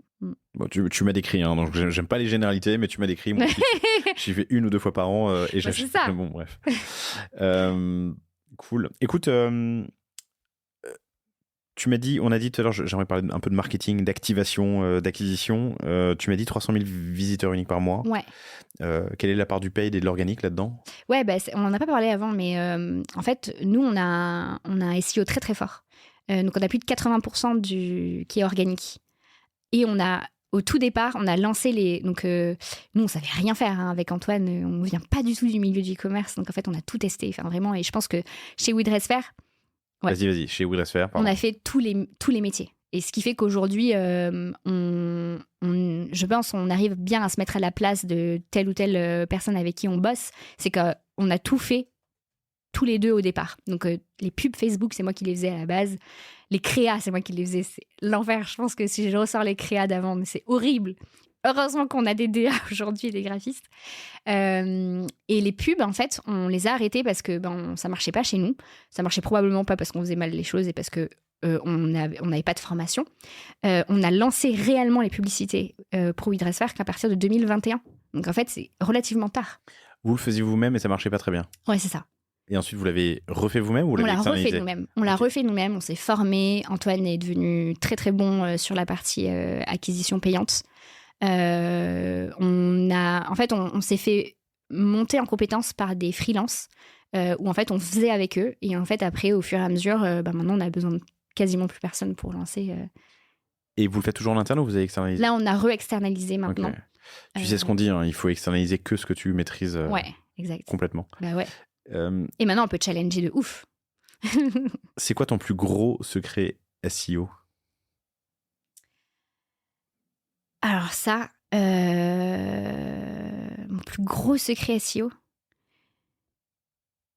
j'en ai parlé un peu tout à l'heure, mais en fait, le fait de prendre, tu vois, toutes les matières aujourd'hui de la mode éco-responsable et d'en faire des fiches, en fait, c'est pas tellement un secret, c'est juste qu'en fait, nous, on se rendait pas compte que ce qu'on faisait, c'était vachement fort pour le SEO. Et qu'au final, aujourd'hui, c'est ce qui est le plus driver de trafic. Et qu'en fait, on arrive après à faire rentrer le lecteur, parce que du coup, c'est un lecteur de blog, sur le parcours WeDressFair et que ça devient ensuite un client. Donc, c'est d'avoir pris un peu cette voie, d'être devenu en fait un leader d'opinion en fait sur cette thématique-là et d'avoir écrit en continu tout ce qu'on faisait et ce qu'on cherchait, la charte de sélection. Et donc, je ne sais pas si c'est ça la réponse que t'attends, mais en tout cas, en analysant après le trafic et comment il vient, c'est sur ces fiches-là en fait. Et ça, vous l'avez commencé très très tôt à écrire sur toutes les matières qui composent tous les vêtements du monde. Ouais. Ok. Ouais, très très tôt. Et le rythme actuel? Le rythme actuel a un peu diminué, mais on écrit. Alors là, il y a des fiches. Maintenant, on écrit aussi sur des fiches usines, on écrit plein de choses. Je pense qu'on est à 5 à 10 articles par semaine. Ok. Tu m'as bien dit que 80% de ton trafic, c'était de l'organique. Ouais. Le 20% restant, il se découpe comment? Alors, le 20% restant, on a du ads, Facebook, Google, du média, de l'influence. Du média quoi? Du média payant. En fait, on va choper des articles de blog chez des blogueurs connus sur la mode éco. Et pas que.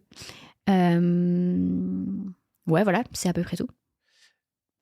Tu as fait un truc que je trouve très intéressant. Vous faites de la co-création sur du category management, du catmag, comme on dit dans le milieu. Tu permets à une sélection d'utilisateurs, des fans de la marque, de choisir avec vous les produits que vous allez chercher et mettre en vente. Ouais, c'est pas de la co-création en soi, c'est de la co-sélection. Je sais pas trop comment on dit. Co-curation. Ouais, de la co-curation, ouais. Pardon, je réalise en le disant que c'est con. De la co-curation. En fait, on est les seuls distributeurs aujourd'hui. Souvent, un distributeur, il fait quoi? Il sélectionne ses produits 9 mois à l'avance, il les met dans sa boutique ou sur son site et en fait, il crée un besoin. Enfin, du coup, il dit au consommateur, vous avez besoin de ça. Nous, on s'est dit qu'il fallait aussi qu'on re-questionne le rôle d'un distributeur. Et en fait, on s'est dit, nous, notre rôle, c'est de mettre en boutique et sur notre site que des choses dont les clients ont besoin. Mais les délais d'un revendeur aujourd'hui sont pas compatibles avec le fait de demander en fait et d'avoir des avis on va dire au jour le jour. Donc en fait on s'est dit on va créer donc on a créé une cohorte de clients non clients. D'ailleurs il y a plus de 50% de ces personnes étaient pas clientes au départ. J'espère qu'elles le sont devenues, j'ai pas regardé les chiffres où on leur dit venez, en gros c'est comme si on leur disait venez avec nous choisir les collections qui vont être chez WeDressFair dans 6 à 9 mois. Et donc, souvent, on est en été, ils doivent choisir l'hiver. On est en hiver, ils doivent choisir l'été. Non seulement ça apporte une communauté, donc des personnes qui se sentent appartenir à WeDressFair en entier. Donc, on a même créé un rôle sur LinkedIn. Donc, c'est des gens aujourd'hui qui ils font partie, donc sur LinkedIn, ils font partie du collectif de sélection de marques. Et donc, non seulement ça crée cette communauté, mais en plus de ça, ça nous permet d'avoir des datas et de récolter des datas sur est-ce que ça sera un best-seller? Est-ce que ça sera un produit qui va pas du tout performer. Du coup, on va stocker ces produits-là, pas stocker ces produits-là. Et en plus de ça, après, c'est de la data qu'on peut aussi donner aux marques avec lesquelles on travaille, quoi. Il y a de l'interaction sur les réseaux sociaux, du coup, avec cette cohorte. Ça se fait que par email? Comment ça marche? Ça se fait que par email pour Okay. l'instant. Sur les réseaux, c'est pour faire de l'acquisition. Donc, en fait, c'est surtout expliquer le concept et les faire venir sur la séquence d'email après qu'on envoie. Mais ouais, c'est sur email après. Ok. Vous faites des beaux scores sur Insta. Vous êtes 78, 80 000 followers. Ouais. La mode vraiment responsable, vous pouvez faire, vous pouvez les voir. Vous êtes bon sur les reels aussi. Je vois des belles stats de lecture. Raconte-moi ton apprentissage, ton approche du réseau et qu'est-ce que tu fais mieux que les autres? Alors ça a été tout un truc. Ouais, ça a été tout un truc parce qu'en fait, quand on a lancé We Dress Fair, moi j'ai beaucoup pris la parole sur l'industrie textile, pourquoi il y avait des problèmes, etc. Et donc, on a été identifié comme un média pendant très longtemps. On recevait encore des messages sur notre compte Instagram où on nous disait « Ok, bah alors du coup j'ai compris maintenant, mais où est-ce que j'achète ?» Et là, on était là, putain, on est nuls. Si c'est encore ça les questions, c'est que vraiment, on a raté notre mission. Et en fait, on a dû aussi se dire, ok, en fait, l'info, il faut pas que l'info tue le produit. Et il faut pas que le produit tue l'info. Il faut vraiment qu'il y ait les deux. Et que les deux aient une bonne... un bon équilibre entre les deux. Et donc, c'est vraiment ce qu'on a aussi sur le site. On fait rentrer de l'info sur le site. Chaque fiche produit est hyper détaillée. On a les compositions, on explique pourquoi telle ou telle matière, c'est mieux. Mais le produit reste la porte d'entrée. Donc, on a envie de consommer. Il faut quand même qu'on ait des consommateurs. Qu'on a envie de consommer, on va voir ce produit, mais on a de l'info en plus. Et sur les médias, on a de l'info, mais on a aussi du produit. Donc en fait, l'équilibre a été compliqué à trouver, mais maintenant, je crois que ça y est, on est arrivé. Je peux faire un tout petit parallèle, chers auditrices, chers auditeurs, je parle de moi 2 secondes, mais le panier est un moyen formidable, moi, d'apprendre, de rencontrer des gens formidables comme toi, comme tous les invités, on est presque à 300 maintenant sur le panier, de découvrir et comprendre des industries que je ne connais pas forcément, de transmettre ce savoir à vous, chères auditrices, chers auditeurs, et aussi de parler un peu de Cosa Vostra, qui est l'agence que j'ai cofondée, qui aide les marques à mieux se raconter sur des dispositifs qu'on crée avec elles, que ce soit du e-com, du site vitrine, de la plateforme de marque sur les réseaux sociaux, tu vois. Et 3 ans ou 4 ans ou 5 ans après la création du panier, il y a encore des gens qui me disent mais c'est quoi Cosa Vostra? Je ne savais pas que tu faisais ça chez Cosa Vostra. Bref, tu vois, faut pas que l'info tue le produit et que le produit tue l'info. J'entends ce que tu dis. Ok, ta communauté, est-ce qu'il y a des enseignements, des apprentissages sur la manière dont tu l'animes sur Insta, pardon? Vous êtes lancé sur TikTok, mais on n'en parle pas, vous êtes encore un peu... Ouais, non, on n'a pas... On est en cours de lancement sur TikTok. Vous êtes en cours de lancement. Ouais. Comment on l'anime? Il y a plusieurs volets, en fait. Nous, on rentre par soit le produit, soit par l'info. Et après, on fait pas mal de... on essaye de faire... On avait pas mal de conférences, on pousse de l'information sur des... sujets qui sont actuels, etc. Donc, on a quand même une activité média un peu à côté, qui fait que je pense c'est pour ça qu'on était identifié comme un média. Mais maintenant, on fait rentrer beaucoup le produit au centre. Et donc, on repart maintenant OK, on a ce produit qui est rentré. Quelles sont les infos qui gravitent autour de ce produit qu'on peut mettre en avant? Tu mets du paid sur tes reels? Pas encore. Ok, ouais. Donc c'est que de l'organique sur les reels. Ouais. Okay. Et tu vois qu'ils sont mieux poussés que les posts traditionnels? Les posts info, c'est incroyable les reach qu'on a sur les posts d'info. Donc un post traditionnel, un post en info, okay. Ouais. Et tu dis que tu as des reach incroyables. On a des reach incroyables, donc ça dépend quel type de post et ça dépend Alors pour les auditrices et auditeurs qui écoutent, qu'est-ce que tu appelles un post info? Un post info, c'est un post qui... C'est cela? C'est les vignettes de couleurs? C'est les derniers, ouais, mais on en avait beaucoup avant. Donc là, ça change un peu parce qu'on est en train de rechanger la DA, donc on met beaucoup plus de produits. Où on va expliquer, par exemple, pourquoi le polyester recyclé aujourd'hui, c'est pas c'est pas ce qui va sauver la planète non plus. Enfin voilà, c'est tout ce qui... On essaye de reprendre l'info, de le mettre soit en reel, soit de le mettre... souvent, il y a aussi moi qui explique en reel certaines infos comme ça, soit on le remet directement en post. Et en fait, ces posts-là avaient des reach incroyables, tellement que je pense que c'est pour ça qu'on nous identifiait comme juste un média. Un key opinion leader, un KOL, plutôt qu'un... Ok. Top. Vous êtes aussi très présent dans les médias. T'as une agence ? Non. Tu le fais tout en direct ? Je fais tout en direct, ouais. Ok. Je fais tout en direct, mais en fait... T'as eu une agence à un moment ou t'as toujours tout fait en direct ? On a eu des trucs qui n'ont pas trop marché, donc je sais même plus les noms. Ou en fait, c'était pas des agences, c'était des trucs de regroupement de RP, enfin des regroupements de. Donc on envoyait un communiqué de presse et eux ils diffusaient, mais en fait ça a jamais pris. Et en fait, je me retrouvais au téléphone avec des journalistes qui me disaient mais moi j'écris sur la Chine, pourquoi vous m'avez envoyé ce CP ? Moi j'étais là, je n'ai aucune idée. Donc vraiment c'était horrible, enfin vraiment c'était l'enfer. Donc maintenant je fais tout en direct. En fait, c'est moi qui me charge de tout le côté média. Et en fait, j'ai mon compte LinkedIn est pas mal suivi, notamment par des journalistes qui très régulièrement, du coup, en fait, m'invitent pour tel ou tel sujet parce que j'ai parlé de tel ou tel sujet sur LinkedIn. Est-ce que tu les pings quand tu écris ? Est-ce que tu mets un petit peu d'activation en plus pour aller arriver à rentrer dans des médias ? Alors, je ne l'ai pas encore fait. Par contre, ce que je fais beaucoup, c'est que je leur envoie des messages privés sur LinkedIn avec des messages spécifiques en disant voilà, j'ai vu que tu avais écrit sur ce truc-là, sur ce sujet-là, moi, voilà ce que j'ai fait. Enfin, du coup, en fait, je cible vraiment très particulièrement certains journalistes.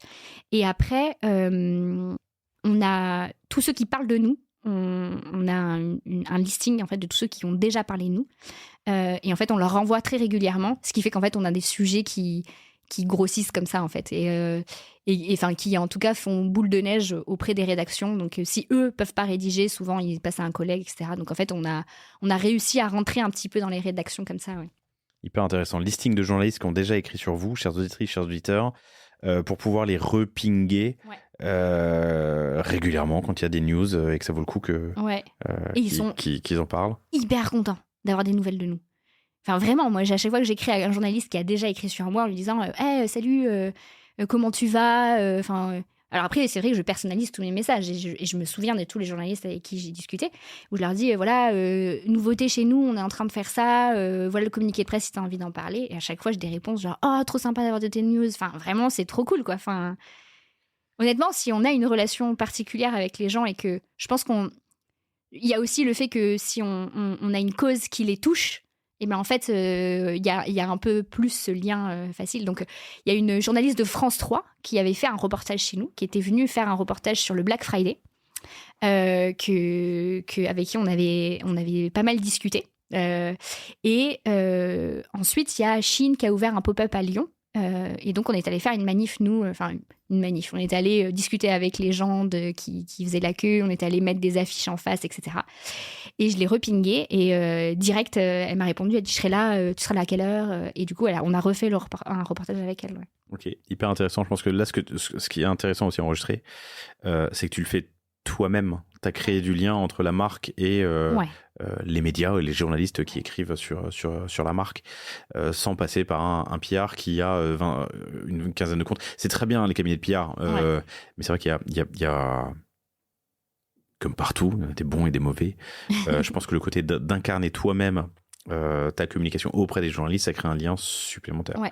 Après, c'est aussi que moi, mon rôle de cofondatrice chez We Dress Fair est quasiment exclusivement dédié à ça. Moi, je ne fais que de la représentation et je suis ce qu'on appelle en charge de la réputation de l'entreprise. Et donc, en fait, je suis... c'est moi qui réponds aux sollicitations pour les podcasts. C'est moi qui vais, du coup, enregistrer les podcasts. Je fais les conférences. Je porte ma voix sur LinkedIn. En fait, je suis la tête représentante, en fait, de l'entreprise. L'ambassadrice. Ouais, on peut dire ça, ouais. Et parce que aussi j'adore parler, j'adore partager mon point de vue, j'adore lire beaucoup d'articles aussi, donc voilà, ça va avec en fait. Ok, passionnant. Dernier sujet sur l'activation, vous avez 300 000 VU par mois, ce qui est très très bien. Ouais. Quel est ton taux de transfo et comment tu fais pour l'améliorer ? On a un taux de transfo plutôt bas encore aujourd'hui sur le secteur. On est à 1% de taux de conversion. On considère, donc là, on a fait pas mal d'analyses à chaque fois. Il y a pas mal de choses qui en ressortent, mais notamment, c'est le prix qui est encore aujourd'hui un frein énorme à l'achat dans la mode éco-responsable. Comment on le travaille aujourd'hui ? On est en train de... En fait, la problématique, c'est pas que c'est trop cher. La problématique, c'est que le prix perçu est trop cher. Donc, les gens qui disent c'est trop cher, on est allé creuser un petit peu plus quand même, donc ça dépend. Il y a ceux qui vraiment sont conscients des enjeux, donc notamment les étudiants, sont très très très conscients des enjeux écologiques, mais n'ont pas forcément encore les moyens de consommer. Donc eux, c'est vraiment dans mon portefeuille, j'ai pas assez d'argent. Donc là, c'est vraiment voilà. Après, il y a une catégorie qui est plutôt éduquée, qui a été on va dire, mal éduqués au prix du produit. Donc, je vais te donner un exemple. En 1950, l'habillement représentait 30% des dépenses des foyers. Aujourd'hui, c'est moins de 5%. Et on considère encore que les vêtements sont trop chers. Et pendant les périodes d'inflation, donc où tous les prix ont augmenté, le seul secteur où les prix ont diminué, c'est le textile. Et en fait, ça fait depuis 1950 que ça ne fait que que le prix ne fait que diminuer. Donc aujourd'hui, on a une référence prix des vêtements qui est plus la référence de ce qu'est un produit fait dans des bonnes conditions, avec des bonnes matières, etc. Et donc il y a une perception du prix aujourd'hui qui est pas la bonne. Donc typiquement, si on prend une basket Nike, on le paye 110 €, on n'a pas l'impression que c'est cher. Enfin, vraiment, on a posé cette question-là assez librement. Tout le monde nous disait, OK, le prix cher pour une basket Nike, c'est plus de 200 €, etc. Enfin, voilà. Mais une basket Nike, 110 €, oh non, c'est pas cher. Une basket Veja, 110 €, on nous dit, oh, c'est cher. C'est le même prix. Les baskets sont mieux faites, dans les meilleures conditions, plus durables, c'est plus cher. Et en fait, c'est pas plus cher, c'est le même prix dans le portefeuille, on va sortir. Ouais, c'est vraiment une question de perception. C'est vraiment une question de perception. Ouais. Et donc, du coup, on a tout ce travail à faire là-dessus, sur comment on transforme la perception du prix. Et alors ça, il y a plein d'études sociaux, enfin, c'est hyper intéressant. Donc là, on rentre dans des trucs sur la confiance des consommateurs dans la marque. Enfin, c'est comme dans tout, quoi. On choisit et on est prêt à engager de l'argent dans des choses dans lesquelles on a vraiment confiance. Et donc, c'est un combat de réassurance, d'évangélisation sur le sujet, de pédagogie sur le site. Ok, cool. Sur le site qui est en Ruby on Rails, que vous avez développé sur mesure. Très belle transition. N'est-ce pas? Des années de pratique. From scratch, ouais. Alors, je comprends d'où vient Antoine, qui a fait sa formation le wagon, qui a développé un projet de fin d'études au wagon avec WeDressFair. Ouais. Ça fait 5 ans que vous faites 2,6 millions. Quelle est la part du online ? On fait 2 millions, tu vois, sur le site. Ouais. Donc, c'est déjà une belle machine. Ouais. La question s'est posée. Quelles sont les frictions que vous rencontrez ? Quelles sont l'inverse d'une friction, les facilités que vous rencontrés ? Ouais, et en fait, la raison pour laquelle on a créé From Scratch au départ, donc on s'est posé très longuement la question Shopify. Est-ce qu'on prend Shopify et on fait tout sur Shopify, ou est-ce qu'on crée From Scratch ?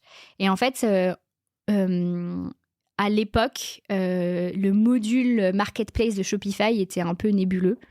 C'est des Indiens qui avaient développé ça, on ne sait pas où, comment, dans quelles conditions, on ne savait pas trop, enfin bon, bref.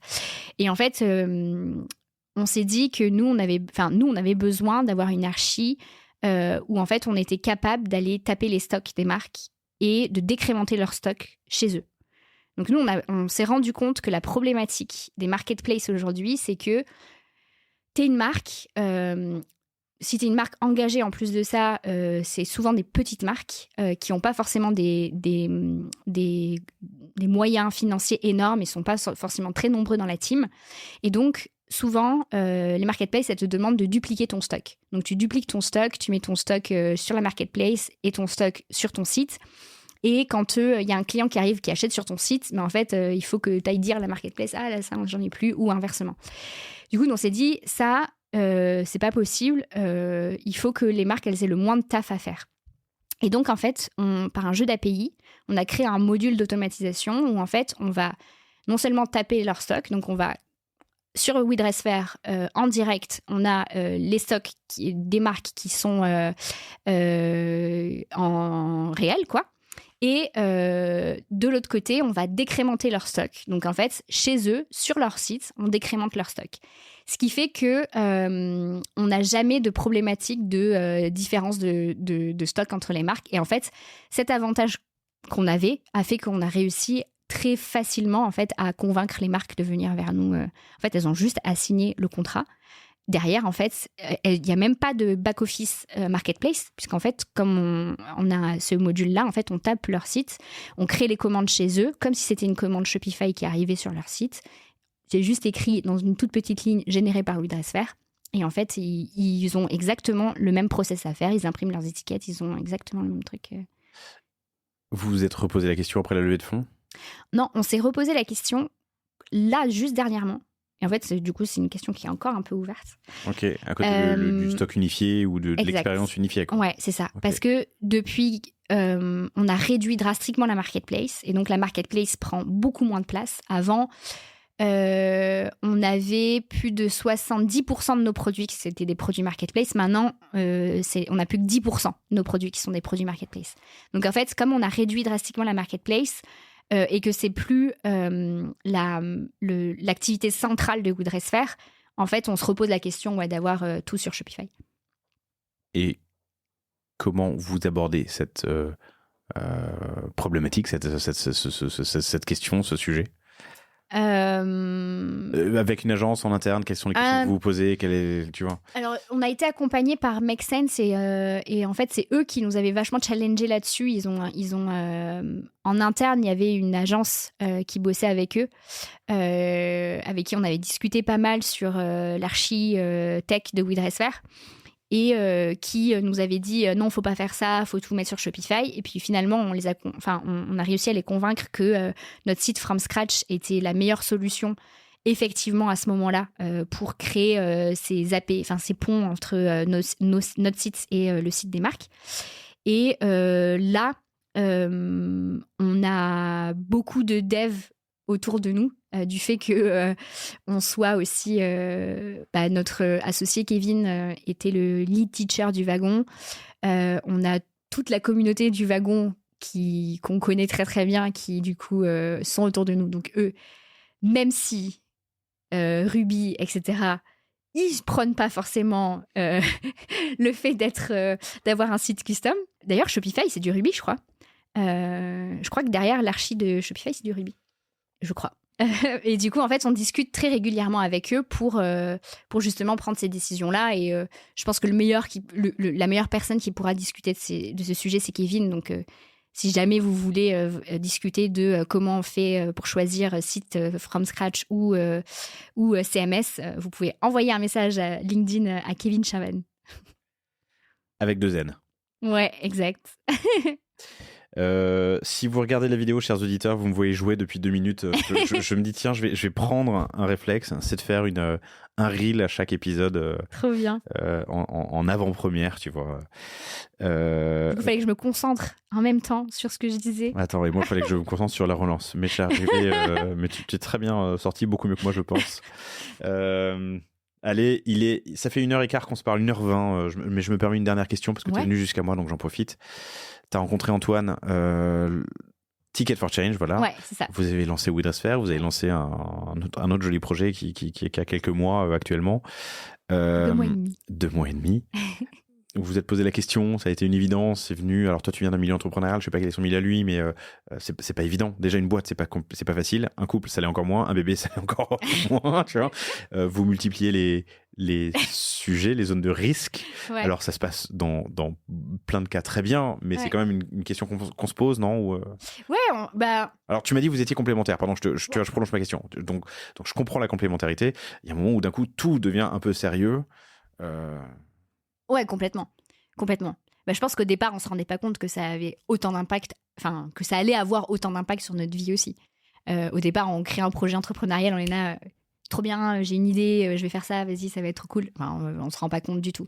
Là où on est bien accompagné, c'est que que ce soit toutes les structures d'accompagnement qu'on a eues, donc Ticket for Change, Make Sense, etc., ils sont très portés sur une boîte va bien si l'entrepreneur et les entrepreneurs qui ont monté la boîte vont bien. Et donc, on a autour de nous beaucoup de discours de bienveillance, de se reposer la question, est-ce que je suis au bon endroit, etc. Et en fait, ce qui fait que je pense, non seulement on a appris à communiquer, donc on a eu un coach, par contre, à un moment, quand même. On a suivi tous les deux, on n'a pas le même chemin de pensée. Antoine est très intuitif, moi, je suis très j'ai besoin de voir les chiffres avant d'avoir une conclusion. Antoine, il voit la conclusion et après, il rattrape les chiffres comme ça. Et donc, on a eu besoin de comprendre comment marchait le cerveau de l'un et de l'autre pour savoir comment on devait se parler. Et donc ça, on l'a fait le travail avec un coach. Alors, qu'est-ce qui a déclenché ce travail ? Il y a un moment où ça a été compliqué ? Ou c'est juste... c'est sur l'opérationnel que souvent c'est compliqué. C'est que du coup, sur des décisions, si... tous les deux, à un moment, on dit une réponse en même temps. Je vais dire noir, il va dire blanc. Puis après, je vais le regarder, je vais dire blanc, il va dire noir. Enfin voilà, ça va être... Donc en fait, on a des façons de penser qui sont différentes. Mais au final, en fait, on se rejoint toujours sur soit le noir, soit le blanc, soit le gris. Enfin voilà. Mais par contre, c'est la façon dans laquelle on se parle pour expliquer ça qui était il y avait un problème là-dedans. Moi, quand je lui disais mais pourquoi ça, il n'arrivait pas à dire pourquoi parce qu'il est très intuitif. Et moi, inversement, quand je lui disais mais il y a ces problèmes donc lui ça le saoulait parce que ça lui prenait 1000 ans que je lui explique tous les chiffres alors que lui il avait déjà la solution en face de lui quoi. Donc en fait on a dû juste comprendre ça pour savoir comment on pouvait se parler et maintenant en fait c'est beaucoup plus fluide. Il y a toujours évidemment des frictions mais je pense que comme on a monté aussi cette boîte sur un sujet qui nous porte aussi tous les jours, on a un peu ce côté, quand on revient au problème, quand on revient à la source, pourquoi on a créé cette boîte, c'est quoi la mission de l'entreprise, en fait, on se réaligne tout de suite. C'est très simple. Et en fait, on est très rarement désalignés. On est alignés. Par contre, on a des façons de penser différentes qui font qu'il y a des frictions un peu de temps en temps. Ce coach, il vous a vu ensemble ou séparément ? Les deux. Okay. Ouais. Pour vous aider à mieux communiquer, à mieux vous comprendre. Ouais, c'est ça. Okay. Et surtout expliquer l'un et l'autre. Ouais. Intéressant. Ouais. On vous l'a conseillé ? Vous l'avez cherché vous-même On nous l'a conseillé, je crois. Ouais. Okay. Et là, Make Sense, du coup, qui nous accompagne, ils ont plein de coachs aussi, qui peuvent sur tel ou tel sujet. Donc en fait, il faut vraiment résumer son besoin, savoir vraiment précisément, parce que des fois on sait pas trop, mais savoir précisément c'est quoi le besoin. Moi des fois c'est j'ai l'impression d'être un mauvais leader d'équipe. Du coup là j'ai ce coach là qui est très spécifique là-dessus, etc. quoi. Mais tous les coachs sont pas bons et je pense que il faut vraiment avoir défini bien ce qu'on veut à l'arrivée pour bien choisir le coach dont on a besoin. Marie, c'était passionnant. Merci infiniment pour ton temps et merci d'être venue jusqu'à moi pour cet enregistrement. Merci à toi. Si vous voulez poursuivre la conversation, c'est Marie Nguyen, Nguyen sur LinkedIn. Je l'ai noté et je vais le retrouver dans mes notes. Pardon. Antoine Coulaud, Coulaud, et Kevin Chavanne, Chavane, sont tes associés. Ouais. Wedressfair.fr, WEDRE2SFIR, évidemment, .fr. Tiens, je t'ai pas posé la question de l'international ? Ouais, on y pense. En ce moment... C'est pas une démarche proactive pour l'instant ? Ouais, pas proactive pour l'instant. Après, contexte d'inflation un peu partout en Europe, compliqué pour l'instant. Ce qui ne veut pas dire qu'un jour ça va pas se débloquer. On espère que ça ira mieux quand même. Et notamment l'Allemagne, on regarde beaucoup. Ouais. Ok. Pourquoi l'Allemagne ? L'Allemagne mange. Sensibilité bio. Ouais. Ils mangent du coton bio. Ouais. Okay. Bon, très bien. Bon appétit. Marie, merci infiniment. Chères auditrices, chers auditeurs, merci pour votre fidélité. Toujours heureux de vous recevoir. Cet épisode a été filmé comme certains autres que vous pouvez retrouver sur ma chaîne YouTube. Vous êtes toujours une vaste majorité à écouter les podcasts, donc c'est très bien. Je vous invite aussi, si vous avez des remarques plus ou moins pertinentes, non mais si vous avez quelque chose à dire, surtout n'hésitez pas à Laurent Crête sur LinkedIn. Je fais mon max pour répondre à tout le monde, mais je suis en tout cas preneur. Feedback is a gift, comme on dit. Je suis preneur de vos retours. Si vous avez des sujets que vous voulez me remonter, s'il y a des choses qui vous énervent, s'il y a des choses que je fais pas assez, que je devrais faire plus, ou des choses que je fais trop, que je devrais faire moins. Bref, n'hésitez pas. Marie, merci infiniment. Marie Nguyen, widresfer.fr, et à très bientôt. Salut. Salut. Merci d'avoir écouté cet épisode du panier jusqu'au bout, j'espère qu'il vous a plu. Si c'est le cas, abonnez-vous pour ne rater aucun épisode, parlez-en autour de vous et surtout laissez-moi une note et un commentaire 5 étoiles sur Apple Podcast. N'hésitez pas non plus à le partager à chacun de vos amis dans le business, chaque nouvel auditeur est une victoire. Si vous avez besoin de lancer ou refondre votre site internet, de créer un Shopify ou un WooCommerce, de performer avec une stratégie de contenu efficace, n'hésitez pas à me contacter à l'adresse lepanier@causeavostra.com. On se fera un plaisir de vous répondre. Et enfin, et surtout, inscrivez-vous à la newsletter du panier sur lepanier.io. À bientôt pour un prochain épisode.